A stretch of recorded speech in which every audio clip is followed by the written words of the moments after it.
For years, the former congressional leadership eroded the faith of the American people through corruption, dishonesty, and abuse of power.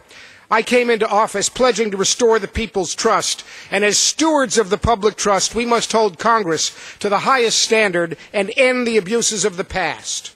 This legislation before us is an important step in restoring the trust of the people we serve in this body.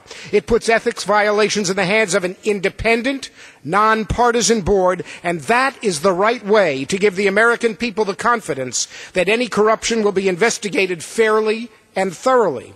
I've also stood with my colleagues, Mr. Murphy of Connecticut and Mr. Space of Ohio, to co-sponsor an amendment that would allow this new body to have subpoena power in order to give the board the real teeth an outside investigative body should have. In my judgment, I would have preferred that the leadership and the Rules Committee had allowed this amendment to reach the floor for consideration. In the fullness of time, I believe we will see the wisdom of giving this new independent ethics body all the tools it needs to investigate alleged violation.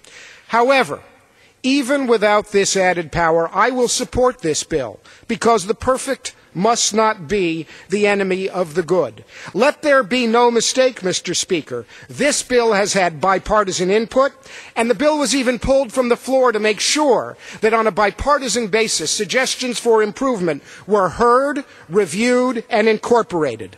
I was sent to Congress by the people of New Hampshire to clean up Washington.